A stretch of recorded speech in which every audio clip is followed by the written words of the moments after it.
একই কাণ্ড, পায়ের জুতো হঠাৎ মুখে কেন যুবতীর? প্রকাশ্য দিবালোকে জুতো মুখে কোথায় চললেন ওই যুবতী? যুবতীর পিছনে এত মানুষ, এরাই বা কারা? কৌতূহলী সাংবাদিক। এই কাণ্ড দেখে যখন সাংবাদিকরা ছবি তুলতে গেলেন, সেই সময় সাংবাদিকদের স্বার্থে দুর্ব্যবহার করা হয়। তবে কি এমন হয়েছিল যার জন্য জুতো মুখে সেই তরুণীর পাশাপাশি ছবি তুলতে বাধা দেওয়া হয় সাংবাদিকদের? চলুন জেনে নিই বিস্তারিত। এদিন সাত সকালে জুতো মুখে এক তরুণীকে প্রকাশ্য বহরমপুরের রাজপথে দেখা যায়। আর সেই কাণ্ড দেখছেন রাস্তার দুধারে দাঁড়িয়ে থাকা প্রচুর মানুষ ভিড় করে। এর পাশাপাশি পিছনে কাতারে কাতারে লোক হাঁটতে শুরু করেছেন মেয়েটির। কিন্তু কেন, কি কারণে?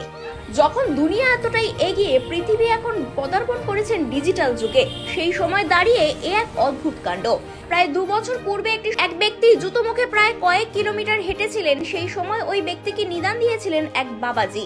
তবে এবার এই ঘটনায় কোনো বাবাজি নিদান দেননি, এবার নিদান দিয়েছেন এক ওঝা। জানা যায় বহরমপুরের চুয়াপাড়ায় সুকান্তপল্লীর বাসিন্দা ওই মহিলা। ভূতে ধরেছে, সেই জন্য ওঝা বাবু তাকে বলেছেন প্রায় 4 কিলোমিটার রাস্তায় জুতো মুখে তার কাছে আসতে হবে। আর সেই কবিরাজের কথা মতোই শান্তিপল্লী থেকে 4 কিলোমিটার রাস্তা পায়ে হেঁটে গোড়াবাজার কলেজ ঘাট অব্দি গোটা বহরমপুর ঘুরিয়ে বাড়ির লোক নিয়ে আসেন ওই মহিলাকে। এরপরে যখন এই কাণ্ড দেখে ছবি তুলতে যায় সাংবাদিকরা, সেই সাংবাদিকদের স্বার্থেও দুর্ব্যবহার করেন বাড়ির লোকজন। খবর পেয়ে ছুটে আসেন বহরমপুর থানার পুলিশ। তবে ডিজিটাল দুনিয়ায়, বিজ্ঞানের যুগে এমন ঘটনা চোখে পড়ে, সত্যিই আমরা কবে সচেতন হব প্রশ্ন থেকেই যায়। এখনো ভূত, প্রেত, ওঝা, কবিরাজ, তাদের প্রতি আমাদের প্রচুর বিশ্বাস, কুসংস্কারের প্রতি এখনো আমাদের আস্থা। তবে কবে পরিবর্তন হবে এই সমাজ, প্রশ্ন সমাজের কাছে থেকেই যায়।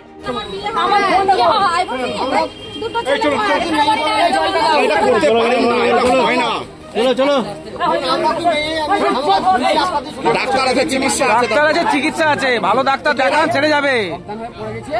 জলটা দিবে, বাড়ি নিয়ে যাবো। আর আপনি না বিশ্বাস করলে, এরা বলছেন তো মেরেছি, আমি শুধু ক্যামেরাটা স্যার বন্ধ করেছি, আর কিছু করিনি। এবার আপনি না ওটাও না, আমাদের বাড়ি যেতে হবে। এটা উনি আমার বাবা হয়, এটা বাবা, এটা মা, আমি বেটা, আর ওটা আমার বোন। আপনাকে কে বলেছে, শিক্ষা কে দিয়েছে এই যুগে? একজন কথা বলুন, কে শিক্ষা দিয়েছে আপনাদের এসব?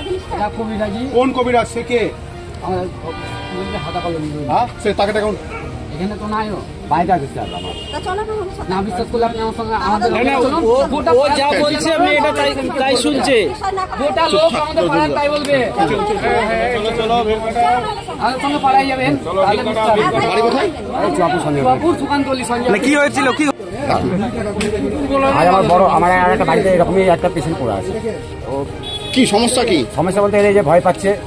হ্যাঁ, তারপরে তো ধরেন আপনাদের কে বলে যে মুখে জুতো নিয়ে গেলে পারে এই সমস্যার সমাধান হবে? কে বলেছে এটা?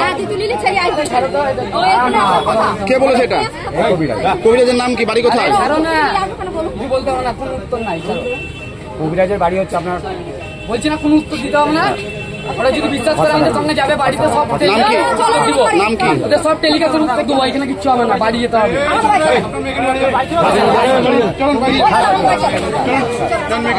কোনো উত্তর নাই। চলো